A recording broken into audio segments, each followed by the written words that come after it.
don't miss, folks.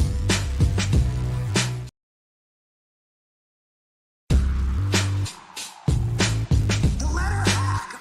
Oh my gosh.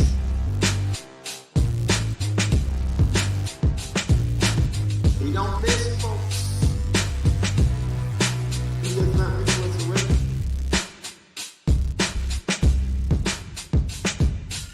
The Letterhack. Oh my gosh. We don't miss, folks. He does not miss whatsoever. We're off to a bumpy start. We're off to a bumpy start. It's like this. Oh, here's how technical glitches work. Okay, it's like, oh, everything's fine. Everything's fine. Everything's fine. Everything's fine. Whoa, whoa. It's been a long week. It has been a long week. Oh, wow. We just started and we got rated by Environmental Coffee House. Welcome in, everyone.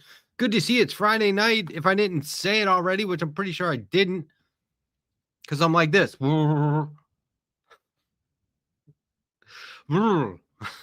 My goodness. My goodness. Goodness gracious. I knew a guy in high school who used to say, good gravy. We're like, good, what? Anyway, here we go. Here we go, everybody. Is it Friday or what? Boy, oh boy, oh boy, oh boy. Glad to see you all. Thanks for hanging out with me tonight. It's Friday. We're going to try to pull back just a little bit. Not entirely. We can't detach. We cannot disengage completely. But on Friday nights, we try to talk about art and activism. Those are two things. I'm kind of going to flip it this time. We're going to do activism and art. And it's funny because I've been talking about activism and art all week. I feel like it's just going on, man. This is my life. This is my life, guys. And as long as you're along for the ride, which goes like this, then we're in it together. So buckle up.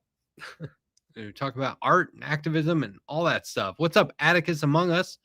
HBX is here. Decipher, good to see you. I feel like it's been a while, Decipher. Has it? Anyway, hello. Donald James X, hello. Old school. Donald James X. Aaron W, hello. LT9K is here. Singing Way, hey, what's going on? Singing Way, good to see you. Thanks for hanging out. Natchaket, good to see you. Big B Cat is here. Hello, B Cat. Alicia is here. Nadia Yvette Chambers as well. I cannot stay awake for this. Oh, well, we'll be here later. Well, we'll be here for a while, but we'll also, you can watch it later. Let us know what you think in the comments. We'll miss you in the meantime. Jet is here. What's going on, Jet? Good to see you. The Reference Frame. Hello, Alex Hale. Hello, Alex Hale. Environmental Coffee House does rock. One Living World. Good to see you. Hello, hello. Oh, One Bad Mofo. What is going on? Very, very glad to see you hanging out in the chat. You are our newest moderator. Do not worry. There's very little responsibility, but you seem up for the task. Hermit Horologist, good to see you. I wish I had had a chance to see Sandy's show. I did not. I'll have to go back and watch it. John Lithium, hello. Good to see you. What is going on? Bella Lagrisi, hello.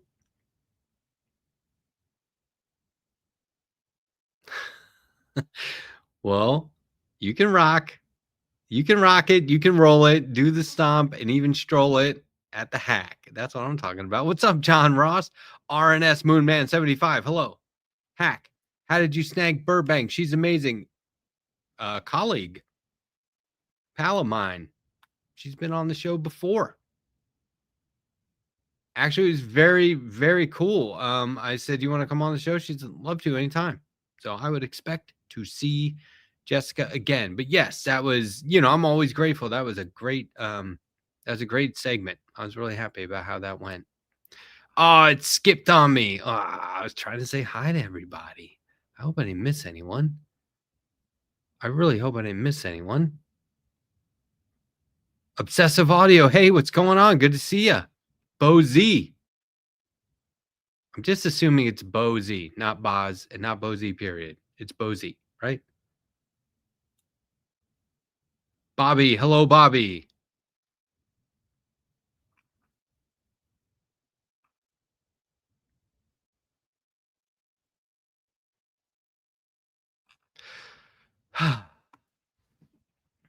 Hello, Sandy.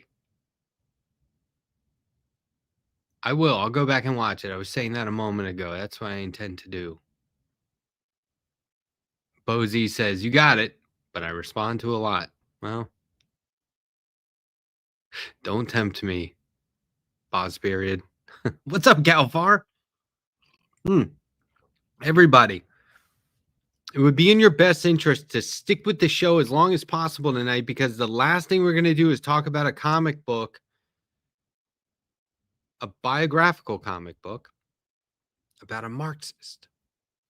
Okay? This comic was recommended to me by Mila Rizan, often in the chat. You all know Mila. Recommended to me by Mila weeks ago, and I'm just getting to it. That's toward the end of the show. We're going to talk about activism first. Actually, that's not the very first thing we're going to do. Before we get going, I want to remind everyone I'm looking for people who make zines.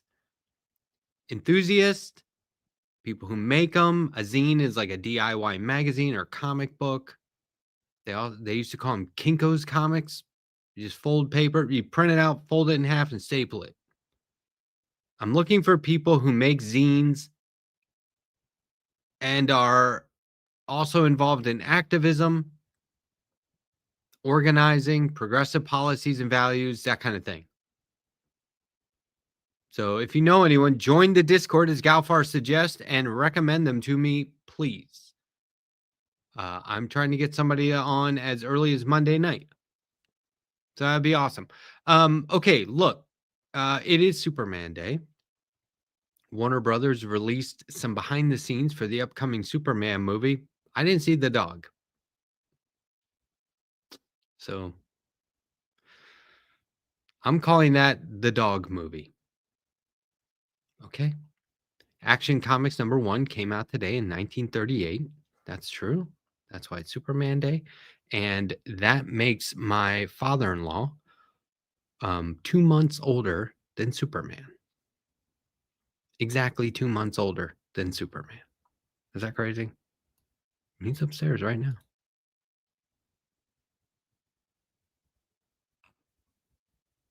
Old school Friday night videos. I remember Saturday night. Up all night. Is that what it was? I don't remember. I don't remember Friday night videos.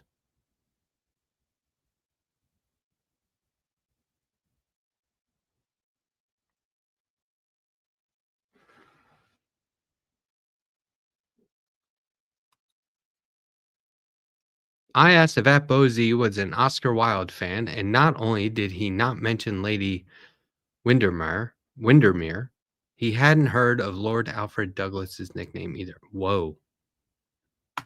So it's just a coincidence. Oh, you like Lie Detector? Yeah, we'll have to get back to Lie Detector.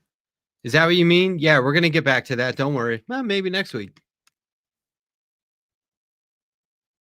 Yeah, maybe we'll do that next week. You never know. USA Up All Night. That's what it was. Toxic Avenger is alive and well in comics right now. It's a new comic series about the Toxic Avenger. Matt cheats at Lie Detector. Look at this guy. I get no respect.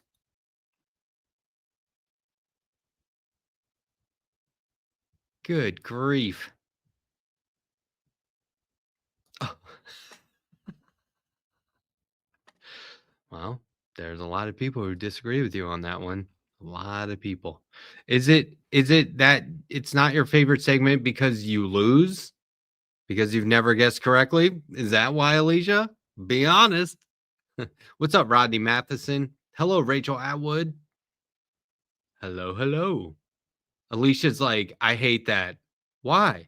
Because I always lose. I don't know. I just don't like dishonesty. Alicia's like, yeah, I don't like Lie Detector. I prefer everyone truthful, and plus I always lose. I mean, I just prefer everyone's truthful. Uh-oh. Gauntlet Throne. It's pretty good. It's pretty good. It's not the best. Everyone want to say what their favorite Superman is?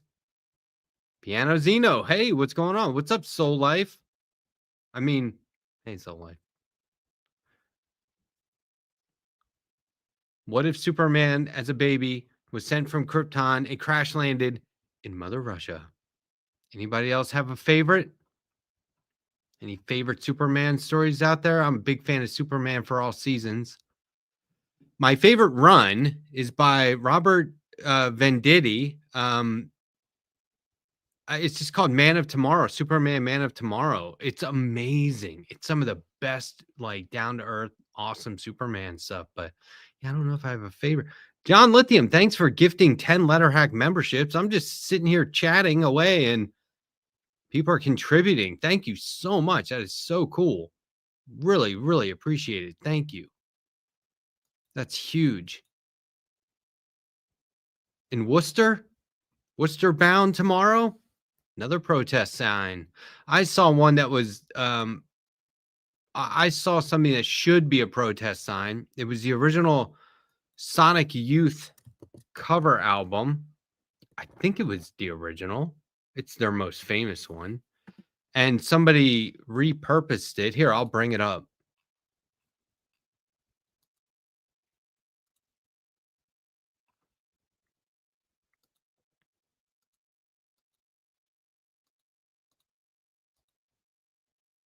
Save Trans Youth. I thought that was so cool. That would be a good one. That would be a good one. Let's see. Death of Superman, Reign of Superman. That's pretty good. That was good stuff. Very, very cool stuff. I really do dig that run.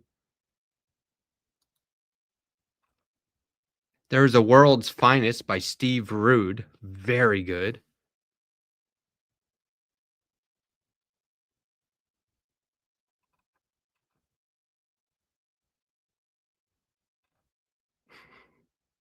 This chat is wild. Oh, you know what's cool? You know what's awesome? All-Star Superman is highly revered. For real, it is. Yeah, LT9K, they killed Superman. It was a big deal. As he's in this big fight with this bad guy named Doomsday. And as the issues get closer and closer to his actual death, there are fewer panels per page until the last issue is just one panel every page, just one big drawing every page. Oh my gosh, Donald James X. Get with the times, buddy. Fast forward, or don't. Just read the books. You can stick to the books. I have a whole Superman shelf behind me.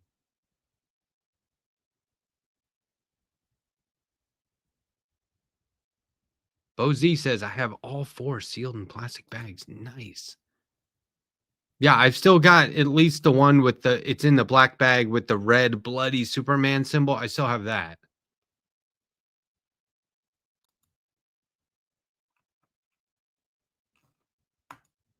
Look, you guys are going to get me talking about Superman all night. Hey, Stephanie Louise, good to see you. Hi. Civilian victim of Havana syndrome. Good to see you. Yeah, that event was huge. There was another one where they asked people to vote on should they kill off Robin in Batman and Robin, and everyone's like, yes, like overwhelmingly. I think there was a number you could call. There was a Superman in every Seinfeld episode. Yep. But there it was there was another now look, maybe Galfar can help me out with this. There was another book. I just ordered it. Where Robin doesn't die. Like, it was they had it ready just in case people voted that he should live. Oh wow, Milo Rizon met Jamie Raskin last night. That's awesome. Milo, we're going to be talking about the Rosa Luxemburg comic tonight that you recommended. We're going to be talking about that. There's a new not new, but there's a biographical comic book. We're going to do an artist spotlight. She was a Marxist. We'll be doing that by the end of the show.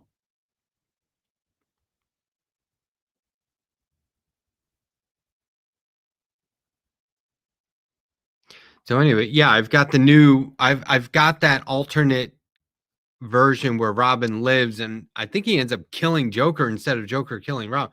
But I've got that on the way. That should be arriving tomorrow, I believe. Guys, I am obsessed with this YouTube channel I found called Toy Federation. Have you guys heard of this? It's like I was watching this guy haggle over sneakers. This guy, Rami the Icon. He's this young guy that works at a Cool Kicks in LA. People bring in their Jordans and stuff, and he'll tell you if they're fake or not. And, you know, they're limited, so they try and sell them back to them, and he gives them a realistic price. So then YouTube is like, if you like this shit, you're going to love Toy Federation, where this guy does it with vintage toys. He has a vintage toy shop. People bring in their toys. Everyone is, you know, he's like, yeah, see what this is selling for? I'll be able to sell it for this much. I'll take it. It's okay. So somebody will bring in a Star Wars action figure. Usually they're bringing in tubs of toys. And let's just say it's a Star Wars action figure. And he goes, oh my God, you still have the gun with this one. Because he's like, the gun is selling for $50 by itself because everyone loses the accessories. He's like, oh, this Luke Skywalker is has a discolored leg, but that's okay. I have one in the back missing an arm with the right colored leg. We could just swap them out and then I could sell this for $100. You know what I mean? So it's really cool because people are like bringing in like, hey, I found all these tubs in my parents' attic, or like my kid left these in my attic. What's up, Pinkerbell? What's up, Libby? So then like they bring in these huge tubs of toys and he's like, oh my God. Okay, so if you have the toy, it's valuable. If you have the toy in the original box, it's more valuable. The box by itself is valuable because somebody just has the toy. Well, now you can match the box and the toy up. If the box had like a styrofoam inside of it that was molded for the individual pieces and accessories, that's more expensive.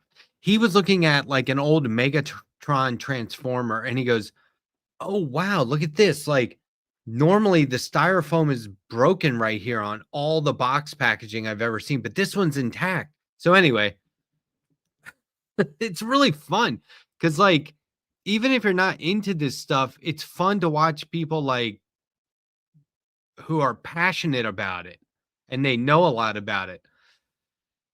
Then I found out this store is 1 hour away from me. It's in Greer, South Carolina. It's fucking, I'll get there in 40 minutes. I'm going. I'm going. It's right down the street. I was like, wait a second. Because they're always selling G.I. Joes. And I was like, oh, wait a second. Are they going to be at Joe Fest, which is like the world's biggest toy festival, which is in Augusta, Georgia, this June? And I'm going. I looked it up and I was like, oh, they're going to be there. They have like 3 tables. This is going to be huge. And then I was like, well, let me check out their website. Where are they? They're in Greer. I was like, oh my God, you got to be kidding me. And I was wondering why they're all always wearing shorts year round. It's because it doesn't really get cold here. Anyway, I'm so happy. I'm going to go check it out. What's up, Greg? Right? Good to see you. Look, I'm a giant G.I. Joe. See these frames up here on top of my bookshelf? I just put those up there. Those are the folded posters that came in each compendium book from the G.I. Joe compendium box set. I'm a huge nerd. I really do limit the amount of money I spend on things outside of comic books, but all that shit is amazing. It's just so amazing. What's up, Moano?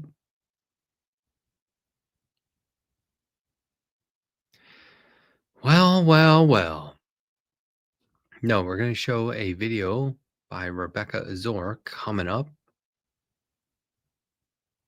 Collecting is so fun. Reading the collection is also fun. Okay, look. Chloe Humbert, Substack writer, was on the show this week. We were talking about AI data centers. Chloe realized that she could respond to people in the chat. And I said, yeah, dude, you could do it live. You could ask me to bring stuff up on screen. In the meantime, in her latest Substack piece, which I'll link you to it, but she responds to, well, I don't know why this is such a hefty link. I don't even know if this will all fit. Does that fit? Yeah, it did. Wow. Okay, so check that out, because at the beginning of that piece, she talks about coming on the show, and she responds to different people in the chat in the article. So check it out.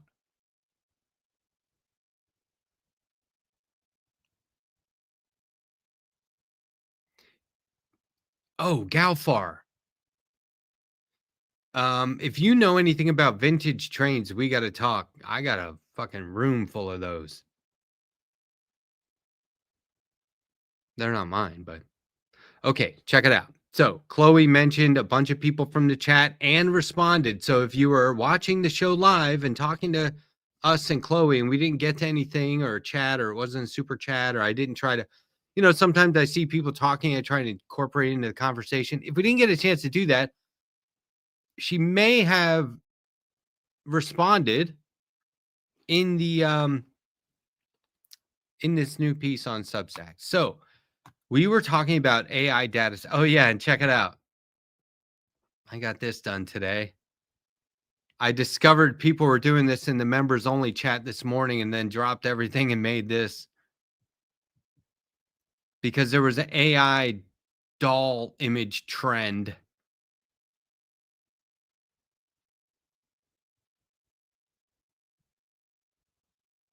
So then a bunch of artists started doing it without the dolls. There's my iPad, coffee mug, some comics. Those are actually the last 3 comics I read.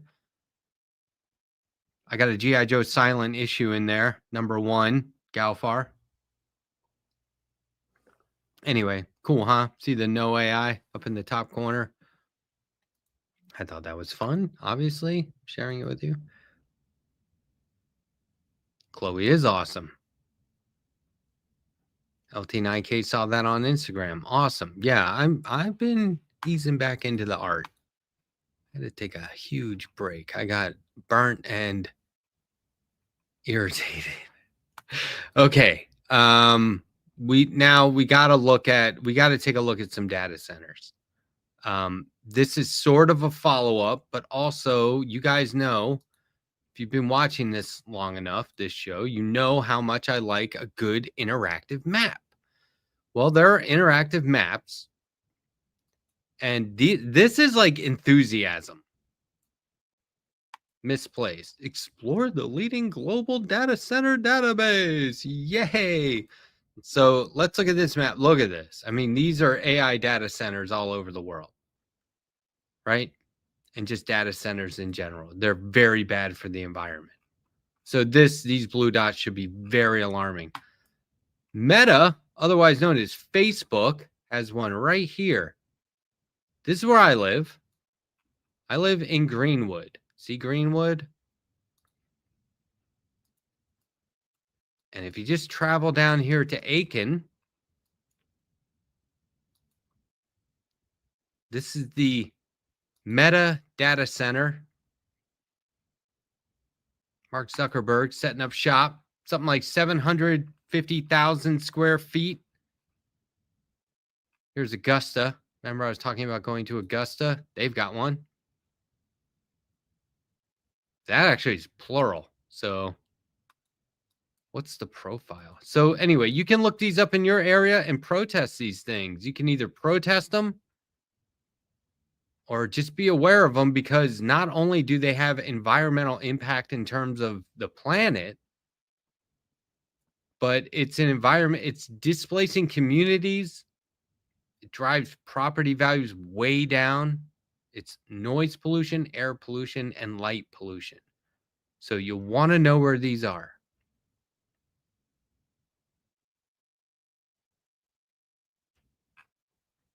Okay? So that's why I'm letting you know. There's a couple of these maps.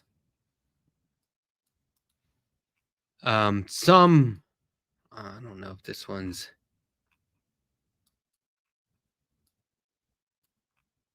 So check it out. I mean, that one was a little outdated. Look at this one.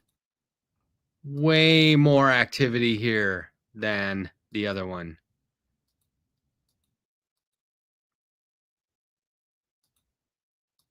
So this is showing 3 in Augusta. They're all over the place. The government's throwing money at it.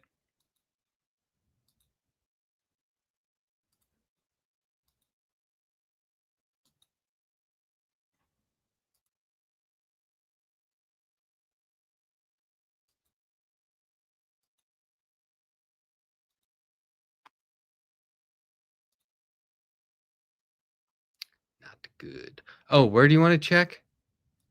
Kentucky? Let me look.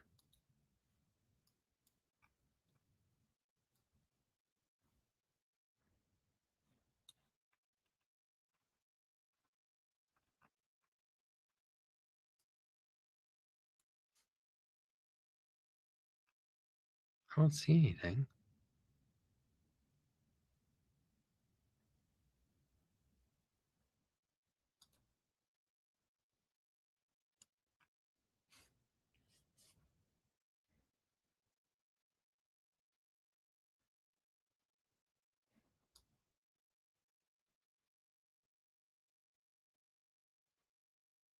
It's like it's not refreshing.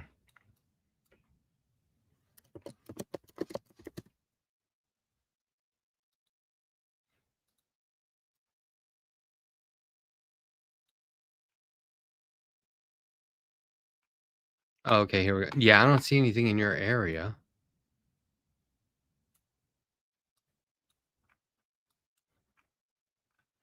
Let me type it in.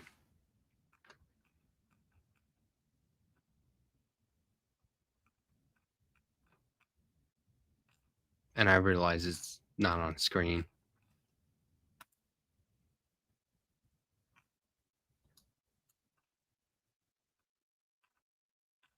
What was the place again?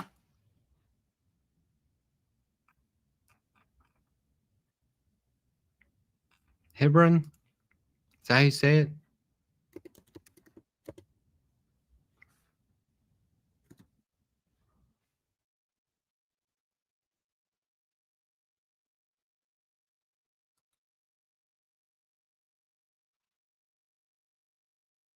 No. You're all clear for now, looks like.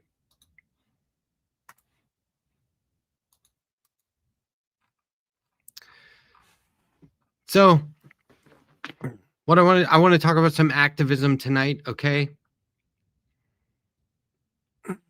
As Americans, we seem to think that we lack opportunities to influence government decisions outside of voting during elections.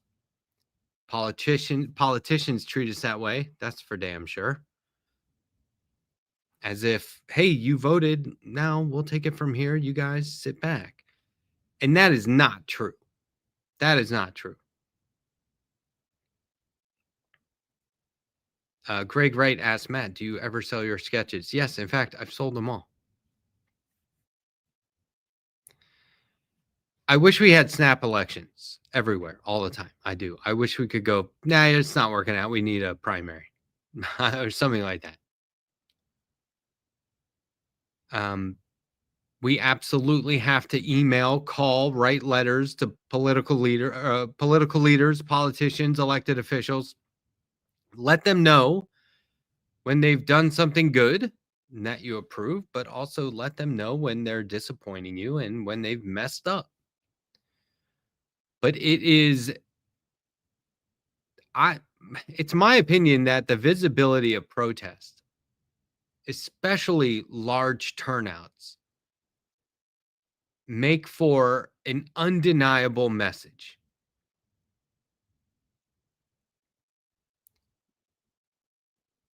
Protests also help us to raise awareness of certain issues and movements among other citizens and politicians alike. So think about it. People are like, people are protesting? Why? Well, I mean, if you're out there protesting like we have been already in 2025, you know why. And if you're not going to join a protest, you at least know what the issues are. And the politicians, even if they aren't admitting it, they know what you're upset about. We hope that large numbers assist in getting broad news coverage and will shame whoever doesn't consider it important enough to make the news. Protests serve as a critical function in the democratic system. They often do not let anyone tell you different. They will paint you as a riot, and you're not. You're just participating in democracy. It's your right. If you were born here or you're an American citizen, it's probably more our duty than our right at this point. But it's participation in the democratic system. Protests offer a collective and visible method of expressing our views, needs, disappointments, our demands, and so on. One thing that isn't talked about a lot, it might be obvious when you stop and think about it, but we got to point out that it isn't talked about. And that's how protests include way more people than an online poll. But we hear about online polls a lot and we cherish them. It's a pet peeve of mine. Everybody wants to talk about a hot, spicy new poll, especially around election time. Oh my God. Did you see the polling? Polling says there's a new poll. Who'd you talk to? Because if you talk to 1,000 people, that's nowhere near the amount of people showing up for protests right now. So why is that all over the news? Why is everyone talking about that? They should be talking about the protest. They might be talking about the protest now. It might seem like it's getting good coverage now, but that's got to stick. And we're going to have to give them more reasons to keep covering it. Polls. Give me a fucking break. You know how many times somebody was like, there's a new poll out. It's not looking good for Trump. Get out of here with that. Harris slaughtering Trump in the polls. Oh my goodness. Yeah. Way more people turn out for protests. And we should make that comparison all the time. We should. Anyone, because you'll see a poll could come out tomorrow and they'd probably talk about that instead of protest. Just depends on the time of year. But that's a lot fewer people. Why are we listening to minorities? That came out wrong. We should definitely be listening to minorities. Why are we listening to a few people that did a poll because they have a landline versus all these people on the streets? Okay? That's how I should have said. Protests create a social network and they build community. This is what they mean, they being anybody who says it, this is what they mean when we're told to organize locally. Guys, you got to organize locally. Meaning this. If there's a protest, do it. Make friends there. Connect. That's organizing. You are building community. It's a social network. And that network becomes international. There's solidarity. It's local, it's national, it's international. And that's important. You tell me right-wingers aren't connecting internationally? Telling me Elon Musk doesn't have his hands in other elections? Come on.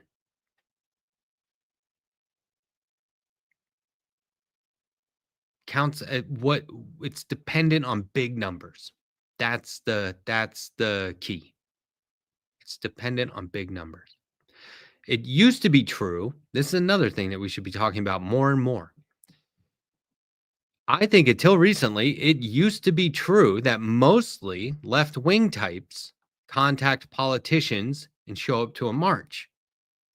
But now, everyone is showing enthusiasm. Both sides are willing to get out there, protest, counter-protest. And for that reason, we got to keep on it. The left does need to keep on it. We show them that we at least have that experience. But maybe just occasionally, or some of us, or me, instead of paying attention to whether a protest is from the left or the right, maybe we should pay attention to what is being protested more and more. And you're not just recruiting other lefties, you're recruiting people opposed to whatever the protest is opposing or in favor of. Political interest, ideologies. In the recent hands-off protest on the first weekend of April, tomorrow's the follow-up. We're getting to it. Don't worry. I see you guys chomping at the bit already. Don't worry. We're getting there. We're getting there. But during that first weekend of April, it was all about standing up against DOGE, firing federal workers, dismantling the Department of Education and Social Security, doing away with health resources and reporting, ending DEI, and more. Were those crowds all left-wing? Is that all left-wingers out there? I don't know. There were protests in very small towns in South Carolina where even attendees were shocked at the numbers showing up. I have the benefit of following a list of people on Blue Sky who are all involved in South Carolina politics. I'm seeing people in very small areas saying, wow, a lot of people showed up here. It can't be all left-wing. It can't be. In red states, it can't be. Anyway, I just think that's worth keeping an eye on. I don't know if we're going to get people to change their vote. I don't know if we're going to get people to change their mind. I don't know if we're going to get people to fight with us. But if we live in a world where we hope that something's got to give, I want to see that moment. I'm not realistic or hopeful that it'll happen, but when it does, I want to be right there looking at it. I want to see it happen. I want to mark it down. I want to remember it, and I want to keep bringing it up. That was the moment it changed. This is why. Don't forget. Mainstream media will try and rewrite it for who knows why. Oh, well, Trump voters were very mad at Trump. They felt that's not fucking why. We're all standing up. I'm mad at Trump like a so-called regretful Trump voter would be, but I'm not regretful because I didn't vote for that jerk off. So instead of I told you so, maybe we can start saying, glad you're here. I'm being positive and hopeful. I get it. But anyway, tomorrow is another, how do you guys say it? 5051? 5501? How do you guys say it? Because it's 5050.1 is the website. So I don't know. 50501. That's what it is. It's 50 protests in 50 states. Back at it tomorrow, April 15th, Saturday. Let's take a look.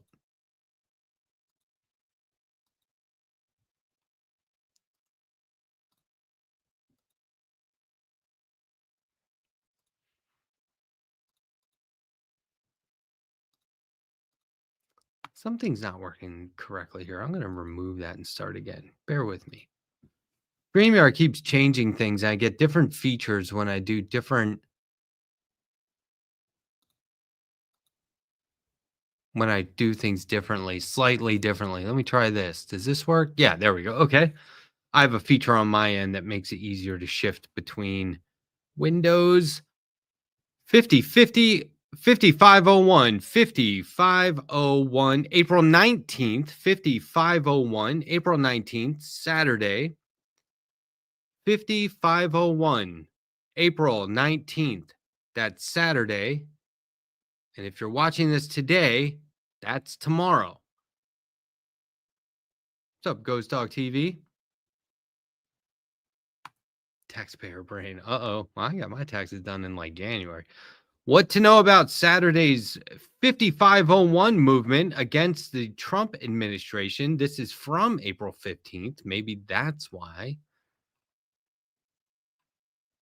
I made that mistake. This is April Rubin reporting for Axios. Axios is good because it gives you these like summarizations, right? This is like 3 to 6 minute read. So, you know, that's that many skateboarding videos that you won't be able to watch on TikTok with the occasional square dancing.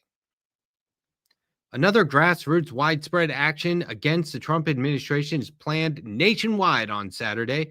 Here's why it matters. The 5501 movement takes momentum from recent protests to encourage Americans to become each other's social support web, as the administration's policies target marginalized communities.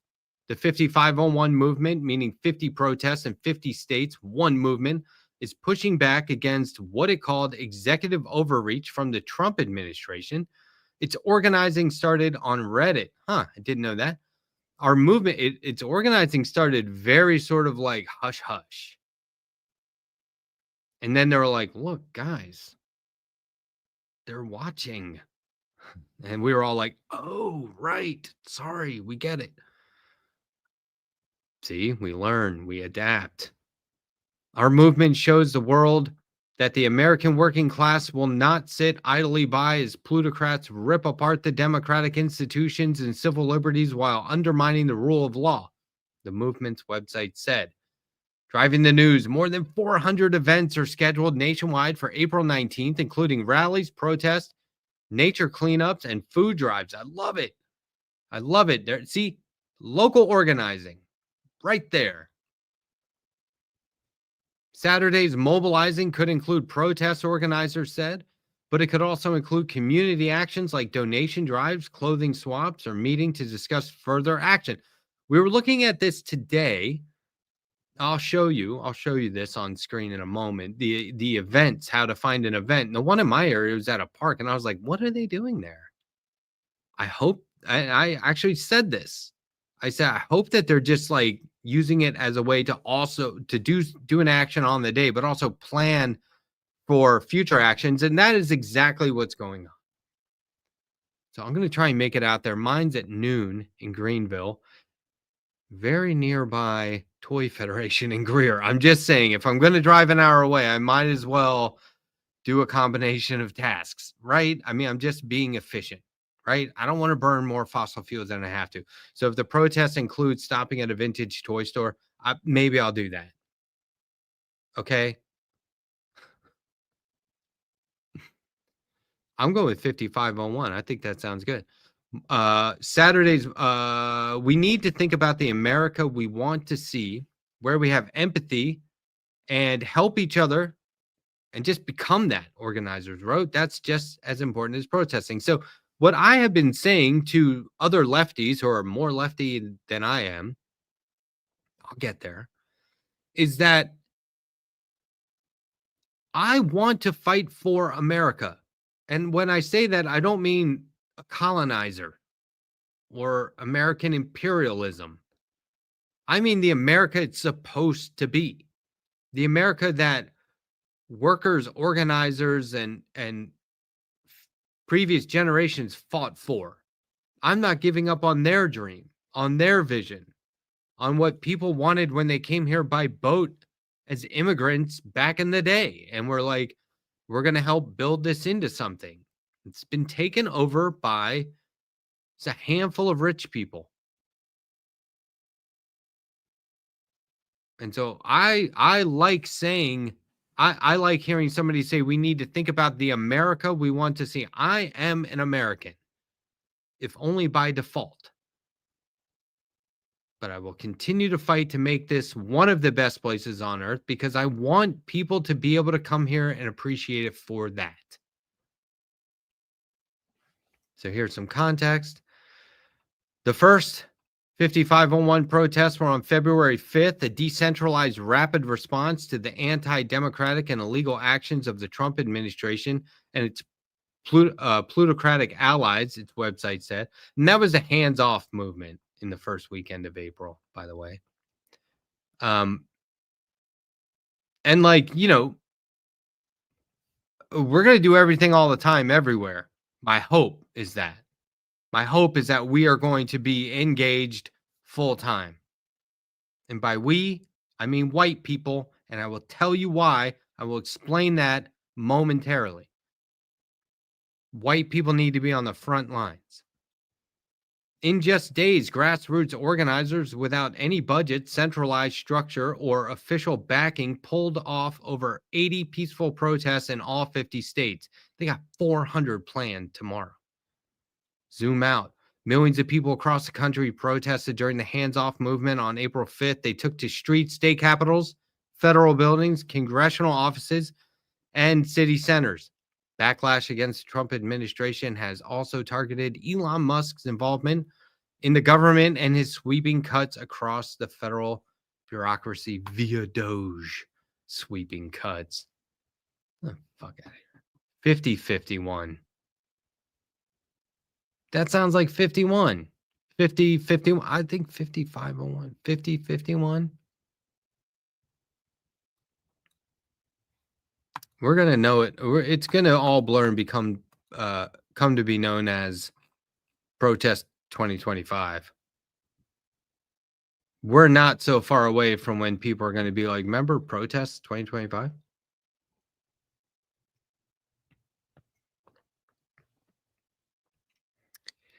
A lot of white people showed up in solidarity with victims of police brutality against Black and brown people after the George Floyd murder. Where were you before the George Floyd murder? Okay, well, like I was saying before, about maybe left and right showing up to the same protest is more of a bottom-up thing. That'd be great. Not sure where you were before. We could criticize each other for a lot of things, but we're here now. Let's start from there. New threshold.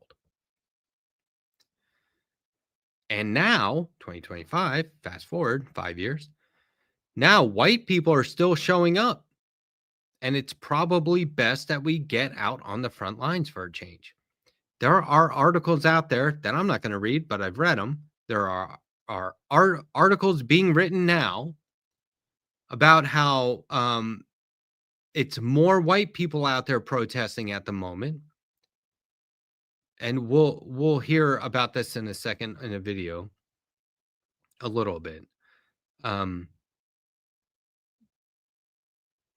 Yeah, Black people go out there and protest their asses off, and for what? To get Trump reelected? Come on. Just to end up with Trump reelected? You got to think some people's lives are a struggle all the time because everything is stacked against them. It's racism. Capitalism is racist. Capitalism thrives on poverty. If you're being racist, it would make sense that the people you're being racist to are living with a racial wealth gap. And they have to go out and risk their necks in the streets. Let white people do it.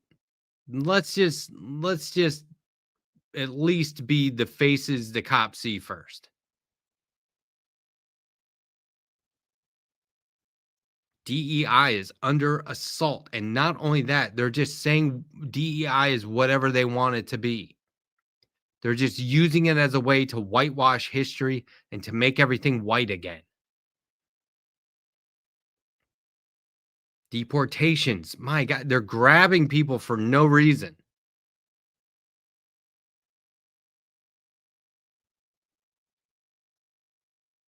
I mean, the last thing we need, let's make a protest where ICE is like, yeah, I don't see anybody. You know what I mean? ICE is like sitting there with like binoculars going, I don't see anybody, right? Millions of people. I don't see anybody we should grab because they're not grabbing all the white people who are here illegally. And there are plenty.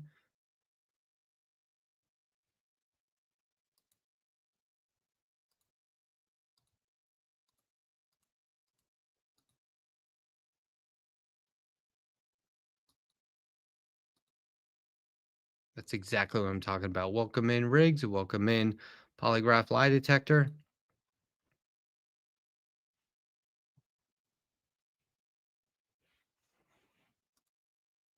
That's what I'm saying. You can just see ICE being like, we're going to the protests. Oh, yeah, we're going to pick some up. We're going to get some people who don't look American. And then they look at a sea of white people and they go, I think we're knocking off early today. I don't see any non-Americans here because they're so racist that they think white people equals American supposed to be here. Kind of transparent. In Washington, D.C., Black Lives Matter Plaza near the White House was quietly dismantled last month after funding threats from Republicans. A symbolic setback in what was once the epicenter of 2020's racial reckoning. You know what I wouldn't mind seeing more? This. That image went viral. This is, some black folks at brunch watching a bunch of white people protest and march. Let's see some more of this. People can discuss identity politics all they want, but I'm not interested in that personally. I do think, though, that this video from Rebecca AZOR says a lot about how we should be treating what is otherwise a very serious moment.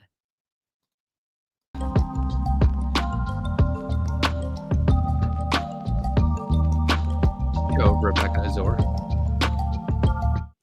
So I saw something recently that had a level of caucasity that has to be discussed. A white woman posted about her first protest, my first protest, and she rated it an 8 out of 10 experience. I honestly thought that she was joking, but no, Miss Megan was dead serious. In a post on Threads titled, Thoughts from My First Protest, she said, and I quote, my kid was bored. I don't think it would be too hard to arrange a bouncy castle or something. She said that. She said that, a bouncy house at a protest. Like it's a birthday party or a weekend fair. Like it's Coachella. And it's not activism. This is about people's lives, their rights and their futures. This is about fighting back against systems that have been stacked against especially Black and brown people here in America for centuries. And you want a bouncy house for your baby? And it gets worse. She also said, and I quote, point 2, people laughed at my sign, and so I made some friends, and that was nice. A protest is not a networking event. It's not about finding people who will laugh at your sign or snap a cute selfie. It's not supposed to be about you getting something out of it for your personal comfort. It's about people standing together to demand justice, change, and respect, full stop. And the fact that I gotta let you know that is ridiculous, that it's not about you and your personal comfort. Now, that's not the end of it. She also added, and I think there should be more singing. Singing and chanting, okay. Sharing all that collective energy has been a part of many protests, but singing out of pain, singing so we can sing to keep from crying. I think what Megan was talking about was like how those Christians got up on that plane mid-flight and said, let's start singing some Christian songs with guitar and everything for the passengers. Think twice. To keep from breaking, to keep moving forward. See, there's a difference between doing it with a purpose and doing it just to make the vibe more fun and more palatable for you. See, you're thinking about a concert or a soccer mom game where they're cheering and things. You're thinking about your spiritual fulfillment. You aren't thinking about how people are fighting for survival in these protests. Y'all remember that Pepsi commercial where Kendall Jenner handed a cop a Pepsi and then boom, systemic oppression was solved? Those are the vibes that Megan was looking for. This white savior, feel good nonsense, sanitized Instagram filter version of activism. That's the same energy that we're seeing right now, actually. People who treat protests like they're fun little hobbies for personal growth or clout. Let's not forget history, though. Black people, especially Black people, have been fighting for their lives for centuries here. We've been hosed down in our protest. We've been beaten, jailed, murdered, and silenced just for asking for basic human rights. Look at Selma. Look at the civil rights movement. Do you guys even know who Fannie Lou Hamer is? People who have protested. Some of those protests lasted for months. These weren't cute little outings. These were life or death standoffs. And even in 2020, during the Black Lives Matter protest for George Floyd and Breonna Taylor, those protests, we saw rubber bullets being shot out, pepper spray, and military tanks all in people's neighborhoods. They were shot in the back, people were arrested, and some were even murdered, all for saying Black Lives Matter.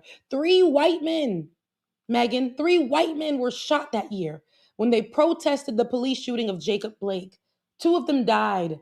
They died at the hands of Kyle Rittenhouse, who was free and backed by MAGA, the counter protesters. These are the risk and the sacrifice of the people on the ground who are protesting. So when I see somebody post about a protest, especially somebody white, and they post about a protest and they're concerned about bouncy houses, it tells me that they've completely missed the point. This is not about protest fits or checks or vibes. Again, life, death, justice. Because right now it's given performance. It's giving white liberal guilt with the filter and the soft aesthetic. It's given, I want to be a part of the revolution, but not if it gets messy. It's giving, I want to talk to the protest manager. You know, Black people. No. And I also have an issue with something that I saw with Black people, where someone said something along the lines of, Black people ain't resting. They outside protesting in Atlanta. And the way that they said it, it felt as if they were tattling on somebody. Like, look, Black folks are out here. They not resting. They out here protesting. And I get the context. After Kamala lost, a lot of us decided that we're going to sit these next 4 years out. We said we were done showing up for a country that keeps overlooking us. We are tired. And honestly, I still feel that. Black folks, especially Black folks, carry this country on our backs. We showed up, we did the work, and we got crumbs in return. So if folks want to rest right now, if they want to heal, if they want to recharge, if they want to disengage, that is valid, because that right now is a protest too. But here's the thing. If others in our community still feel called to the fight, to march, to be on the front lines, that is also valid. We can't be out here policing each other for how we choose to resist. Some of us need to rest. I'm talking about Black folks. This is a Black conversation, not you white people who were out there looking for bouncy houses. But this is a form of resisting. And some of us need to rest. Some of us need to protest. Some of us need to do both. All of that matters. Now, whether you're out in the streets with a megaphone or if you're in your house protecting your peace, you are still a part of the movement. And anyone trying to shame you on either side is missing the point. And that message was a PSA for Black folks. So let's be clear, okay? What did we learn today?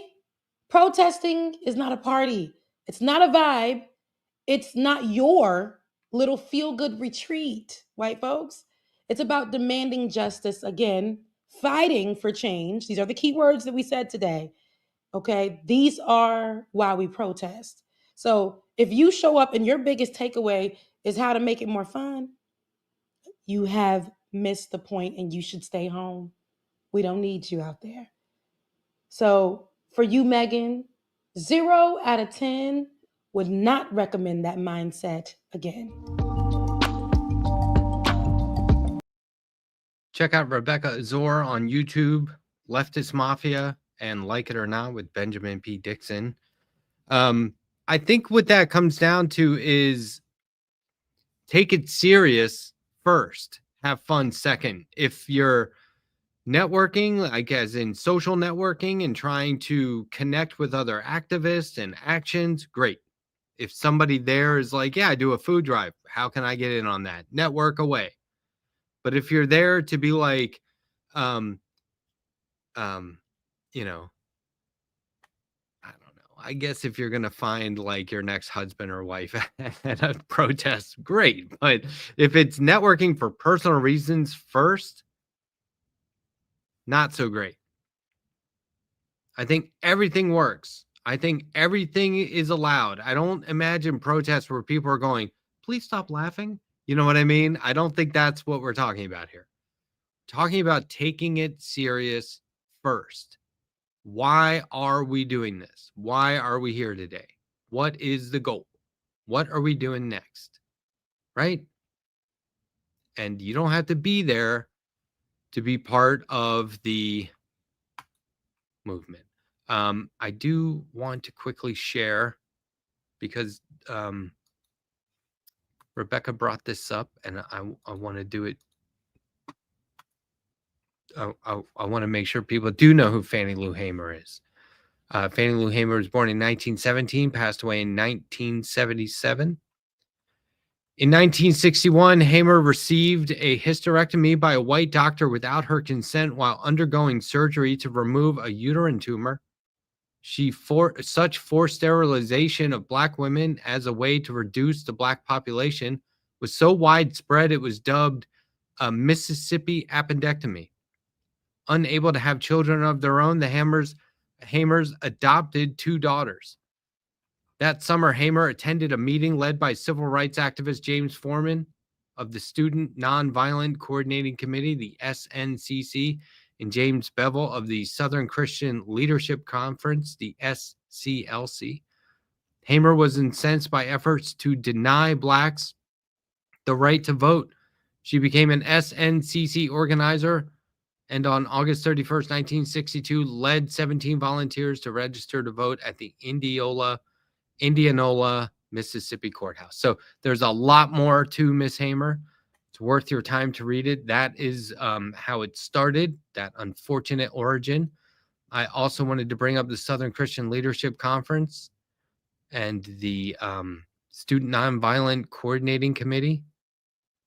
Those are key things that you should know about if you're going to embark on protesting. Okay?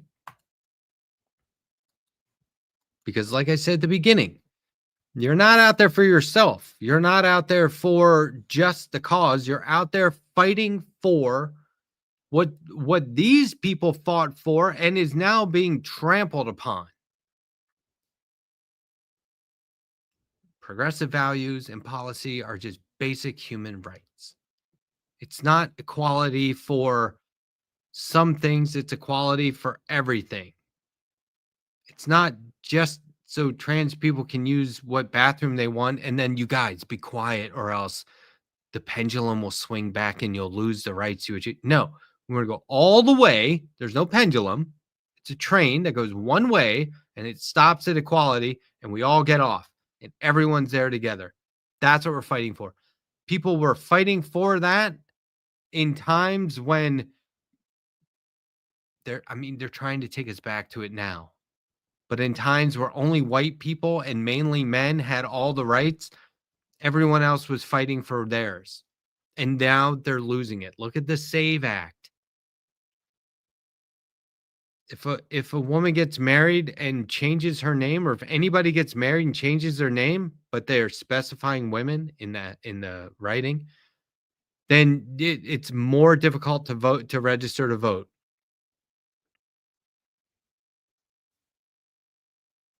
They're just trying to do everything they can to take it back to white men only. Period. Welcome in, Orb Rumor. Hello, Gary DeForve.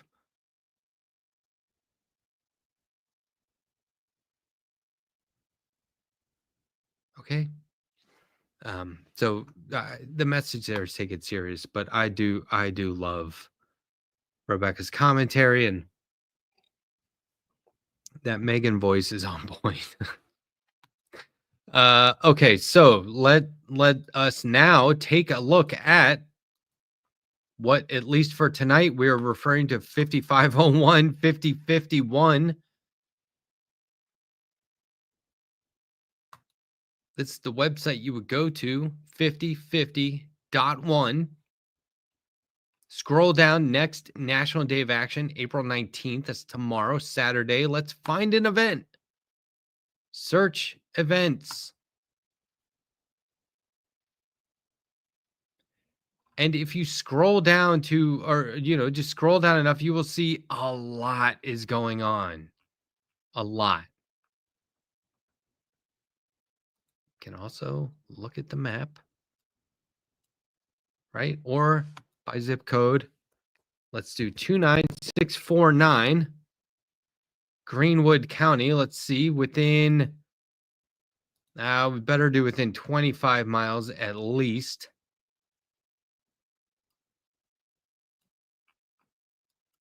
What do you got for me? What do you got? 0. Let's increase to 50 miles. This map was working earlier today. I'm not seeing anything. 0 events. That's not right.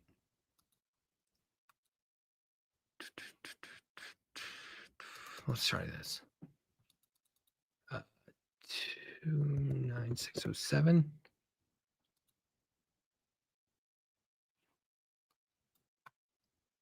Oh.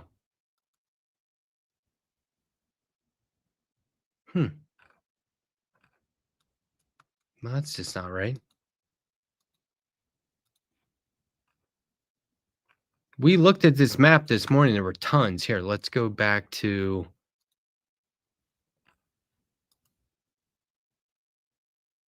What is going on with this?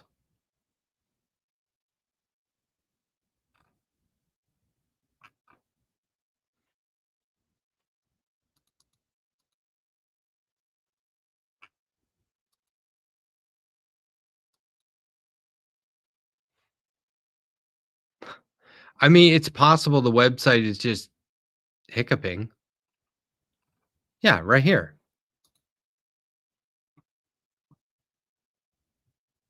Columbia, Charleston, Greenville, Florence, Kershaw, Newberry, Rock Hill. Okay. That's well within 50 miles of where I am. It's just the map is down. Okay. No big deal. No big deal. You know what? I probably just was impatient and didn't give it time to load. Greenville, 12-2, Michelin Green at Unity Park. That's where I'm going to try and go in partnership with Dem Women, Indivisible Upstate, Our Revolution Greenville, We the People Greenville, Tell Them Tuesday Together Greenville. I would really like to meet the Indivisible Upstate and Our Revolution Greenville folks.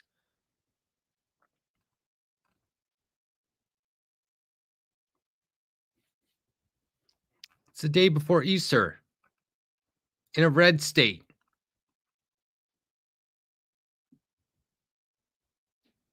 And this still says April 12th. But here it is on the 19th. Columbia, Greenville, Charleston, York County, Kershaw, Florence, Newberry. Here they say, instead of Greenville, they say Greenville. So are you going to Greenville? Like VULL, Greenville. But anyway, if you go to 5050 spelled out, .1 spelled out, scroll down to events, you will eventually find one of these. Check them out on social media as well.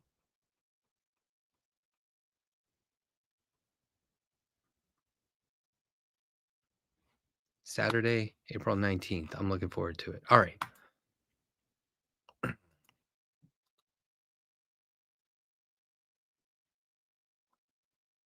5051 is the correct way to say it.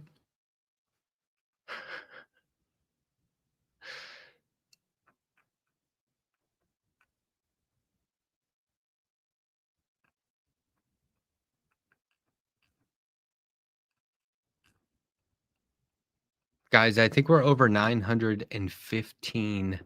Oh, Greenville's the correct way to say. Yeah. Okay, Texas. I see you, Texas. We're at 915 mods.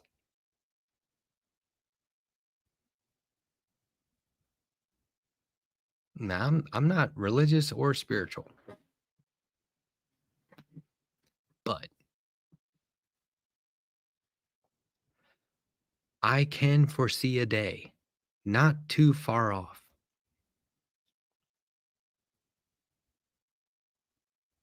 where the one known as 1K will emerge from the dark, shadowy World Wide Web into the light of the Letterhack chat.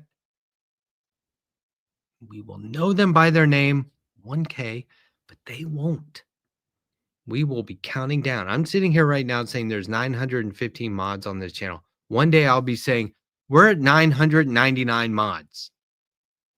Somebody will come in. We will make them a mod. We will call them 1K, and then we'll say, who the fuck is 1K? And we will say, you are. And we can't wait to see what you do next.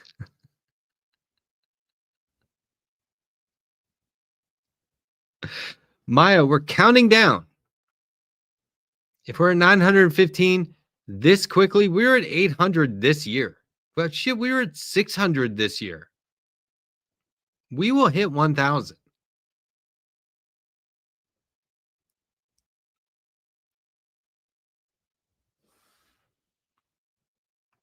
What's up, Mark Boyd?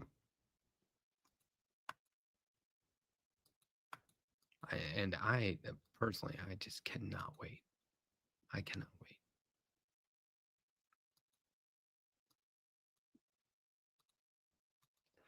Okay, I'm going to talk about one more. I'm going to read one more article, and then we're going to flip over to the artist spotlight and talk about a comic book, a biographical comic book about a Marxist. There's comics for everybody out there.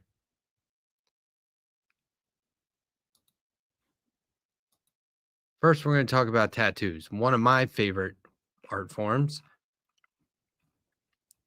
I have had dirty looks because of my tattoos. I've driven cross country a lot, usually in the summer, got short sleeves, a lot of weird looks. What's he looking at? Oh, it's my tattoos.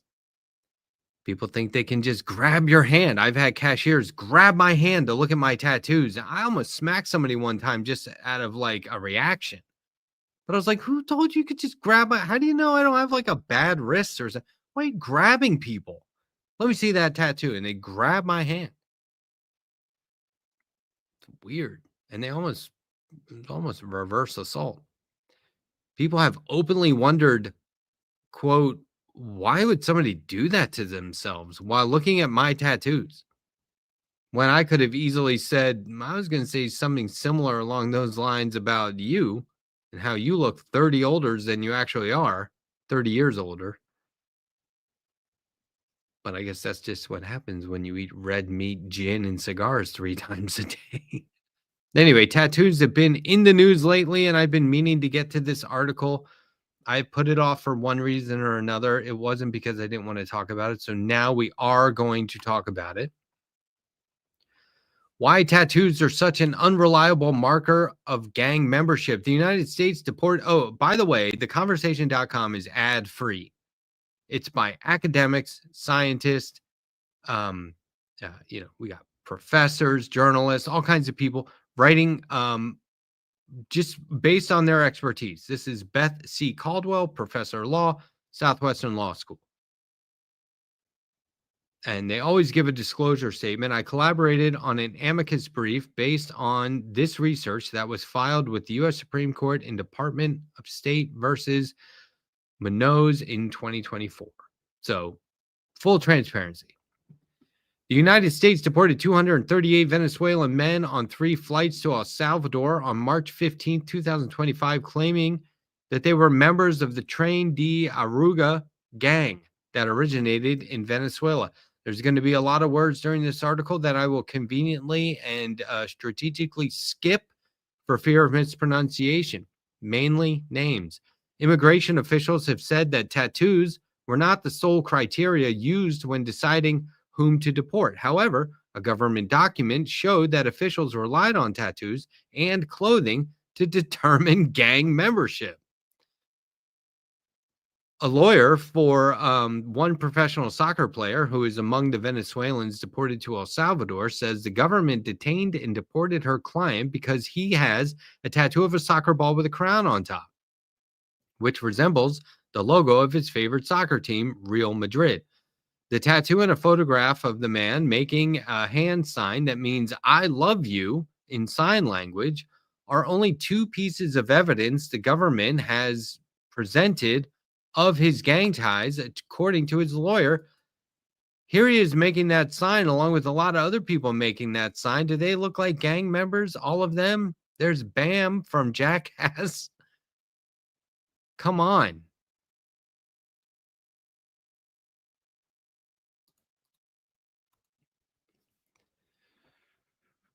Meanwhile, deported Venezuelan makeup artist has a tattoo of a crown on each wrist with one with dad and one with mom written next to each crown. Immigration authorities indicated in his file that these tattoos were, quote, determining factors to conclude reasonable suspicion of his membership in that Venezuelan gang. Some government sources list crowns as a tattoo common for the gang members, but other government sources cast doubt on that claim. I think we all could. Whether or not the Trump administration used tattoos as sole criteria for deportation, I found in my own research that simply using tattoos as any sort of criteria can lead law enforcement astray. In 2023, I analyzed the reliability of tattoos as markers of gang membership in the Washington Law Review. The bottom line: while many people in gangs have tattoos that demonstrate their membership, many people who have absolutely no gang ties also get similar tattoos. Relying on them to determine gang membership has led to systemically misidentifying people as gang members, particularly as tattoos have become more popular. There are some types of tattoos that can be especially misleading. Geographic origins.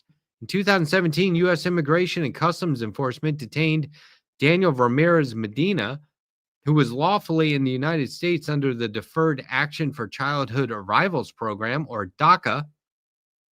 The government attempted to strip his status and deport him, claiming he was a gang member due to a tattoo that read La Paz, BCS. La Paz is the capital of the Mexican state Baja California Sur, which is abbreviated BCS. The only evidence of gang membership that ICE agents presented in immigration court was his tattoo.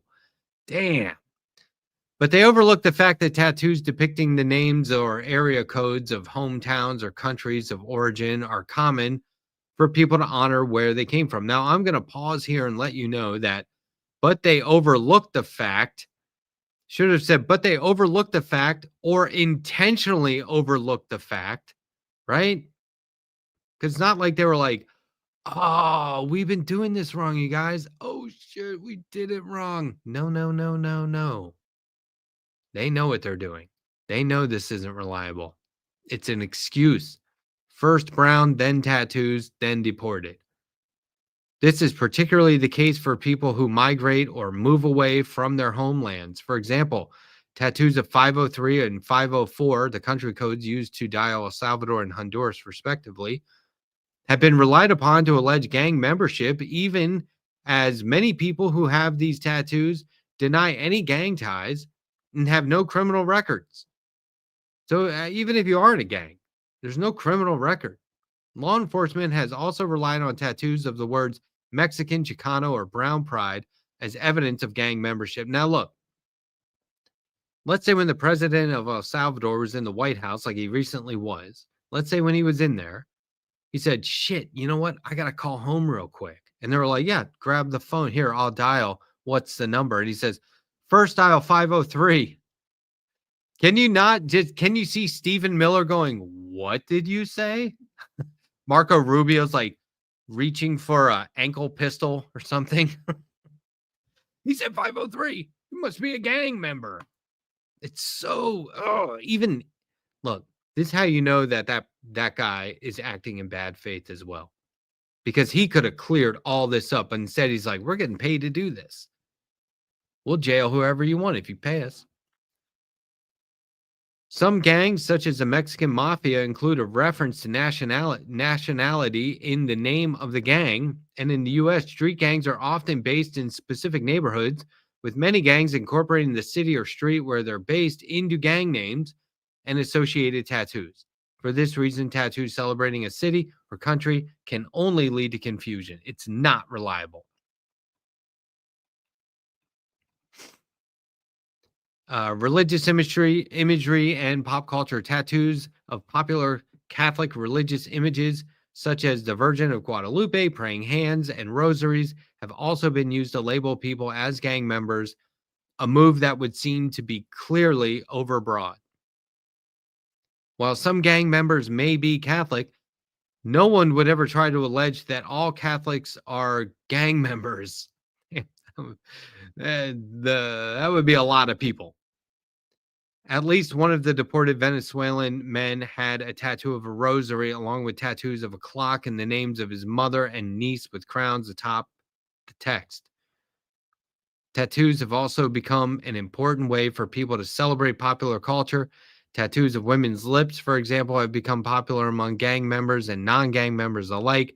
A number of professional athletes have tattoos of their partner's lips. However, this is also a tattoo law enforcement uses to categorize people as gang members.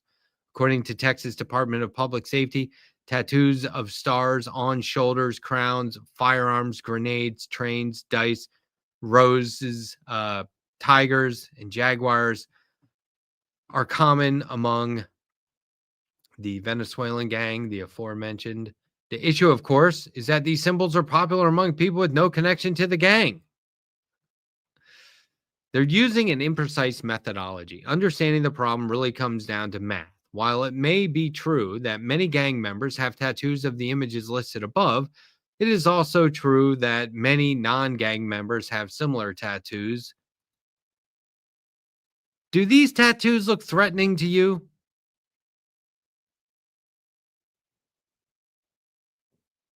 Do these look like gang tattoos? Like, I honestly don't know, but this guy looks like a Nazi to me.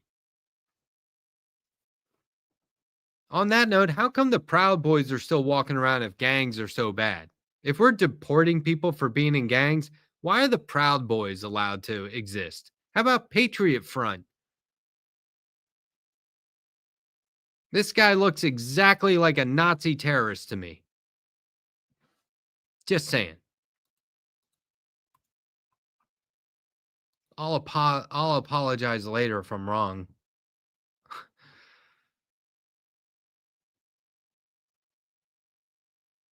The Bayesian mathematical approach involves making inferences about probabilities based on available information. The probability that a gang member has a certain tattoo isn't the same as the probability that an individual has a certain tattoo as a gang member.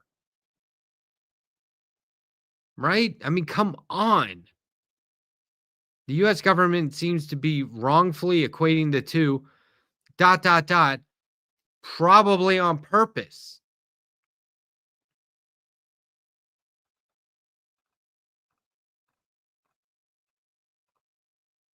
Writing about the broader problems of discerning gang membership in 2009, sociologist David Kennedy argued that the law's inability to devise rules, quote, that clearly distinguish a gang and a football team or a gang member and his mother suggests that taking legal action based on imprecise language is something of a problem and a sign that they're racist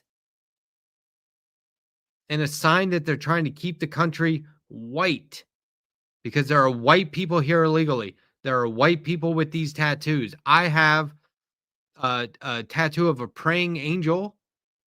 I have a tattoo of a rose. I have a tattoo of a nautical star compass. And instead of E for East Coast, it says H for home because the East Coast is my home. That's where I'm from. It's not a gang tattoo.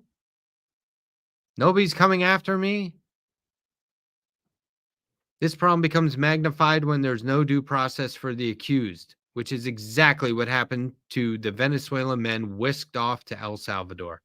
How do we even know? Those tattoos look cool as fuck, by the way. I'm just saying. Always admired ever since that Gregory Peck movie, Moby Dick. With Gregory Peck, ever since that one guy with the tattoos all over his face, I'm very impressed by that stuff. I couldn't do it, but it looks cool. Artist Spotlight. Time for the Artist Spotlight. I want to introduce you, if you don't already know,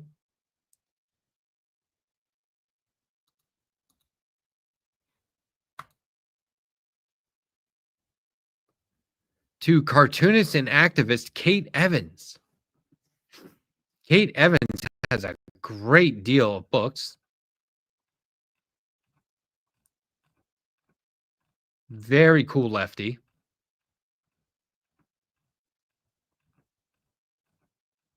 A lot of fun stuff. Great art style, and an art style that adapts. Here's one, Iowa caucus. Look at this picture of Bernie. Hillary wins by a whisker. Here, have one of mine. So, it's a great website. She is awesome. They are awesome.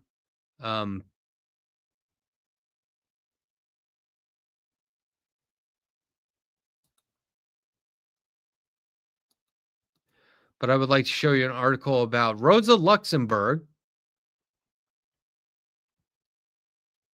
It says Jan Herman, straight up, Jan Herman. Arts, media, and culture news with Tude. It's a good blog. This is from October 19, 2015. I want to thank Mila Reason again for sending me this. Very cool. Kate Evans, a.k.a. Cartoon Kate, is no ordinary biographer.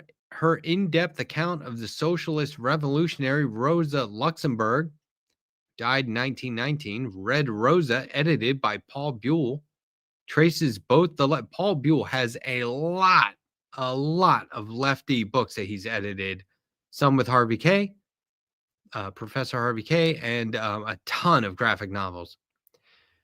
Red Rosa traces both the life and the work in the distinctive style of a consummate comic book artist, but Evans is also no ordinary comic book biographer, a rare category in any case. Red Rosa has 23 pages of doubled column scholarly notes at the back of the book, explaining the basis of virtually every dialogue balloon and every panel of narrative. That is amazing. When there's extra material in the back of a comic book, we call it back matter. And the back matter in this case is 23 pages of double-columned scholarly notes, explain the basis of virtually every dialogue balloon and every panel of narrative.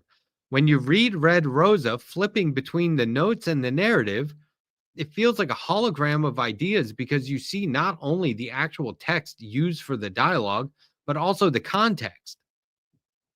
Evans cites primary sources, largely books and letters that Luxemburg wrote, as well as the works of Karl Marx, whose socioeconomic theories Luxemburg spent a lifetime analyzing and elaborating. Evans not only cites primary sources, but also the lack of them. She is scrupulous about that. For example, early in the book, she depicts 10-year-old Rosa and her family in the aftermath of a devastating pogrom in Warsaw. A racist mob has raged down their street, women raped and murdered for being Jewish. A back note explains, although it passed her house, neither she nor her family ever mentioned it, so it's possible they were not in Warsaw at the time. The note also delineates the anti-Semitic laws passed the following year. It gives a quick yet detailed summary of their pervasiveness. Ever scrupulous, Evans writes that the tale she tells is a fictional representation of factual events. but that is only because she has made several changes in order to compress a life as rich as Rosa's into 179 pages. Although minor events have been omitted and some peripheral characters have been conflated, along with some deviations from the historical record. In a few places, the chronology of events has been reversed for dramatic effect. Evans is remarkably... See, now, you may be thinking, well, I don't know how I feel about that. Well, are you reading about Rosa Luxemburg anywhere else? This may be your only opportunity. So if it gets the story out there, get it out there. Evans is remarkably faithful to the facts of Luxemburg's intellectual and romantic life and her untimely, ultimately tragic death. In addition to parsing and updating Marx's economic theories analyzed with a clarity that makes this biography a brilliant teaching device, Evans stresses her unflinching personal courage and the feminist aspect of her revolutionary beliefs, even if Luxemburg herself preferred not to promote feminism. The overriding theme of Red Rosa reflects Luxemburg's and the author's own radical devotion to Marxism and its proof of the injustices of capitalism in a series of panels using direct quotes from Luxemburg's masterwork, The Accumulation of Capital. Originally published in 1913, she shows how this inspirational teacher laid out the tenets of Marxist theory. Evans eases the lesson with a light touch, however. She puts in a personal appearance in the last 3 panels of the spread. Peeking in the door of the classroom, she says, "Please forgive this authorial intrusion into the narrative. But is any of this still relevant today?" In taking over the blackboard, she adds, "Surely things are different now. Of course they are. The rich nations of today have spawned a vast, indebted middle class indoctrinated into continuous, conspicuous consumption. We greedily gobble up the products of the exploited workers overseas. Also, capitalists no longer wear top hats. But hang on. No, it's still the same. The consumer class wealth, however we got it, is still derived from capitalism, from economic growth. So Luxemburg's basic proposition remains valid." That's from 1913. "And if capitalism is mathematically impossible, how come I'm standing here wearing clothes made in China? And how are you able to read this book?" If the bedrock of this biography is its combination of Marxist theory and historical narrative, including but not limited to Luxemburg's participation in the international socialist movement, German politics, and the Russian Revolution of 1905, the mother lode is its touching portrayal of a woman who sacrificed her life for her beliefs. Right now, that's a point worth remembering, unfortunately. A woman who sacrificed her life for her personal beliefs. Take that to heart. Despite betrayal by allies, vilification by opponents, and disillusionment with Lenin and the Bolsheviks, and notwithstanding constant police harassment and years of imprisonment for her revolutionary activities and her opposition to the First World War, Luxemburg remained indomitable up to the moment of her assassination at the age of 47 in 1919 by paramilitary thugs. There are paramilitary thugs now in America. Red Rosa ends with a series of moody 2-page spreads that recapitulate her life. This one, quoting a letter she wrote from prison, expresses her unconquerable spirit. "In the dark, I smile at life, as if I knew some sort of magical secret that gives me the lie to everything evil and sad changes into pure light and happiness. And all the while, I'm searching within myself for some reason for this joy. I find nothing and must smile to myself again and laugh at myself. I believe that the secret is nothing other than life itself."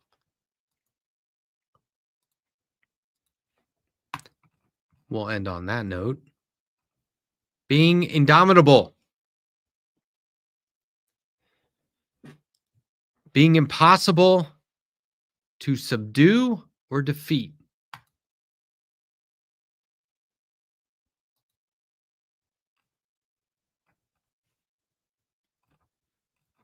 That's the song I fucking sing, right? Fight the fight, not to win. Remain unbeatable, and you cannot lose. I really like that. Ours is a fierce life. And if it wasn't before, I think it is now.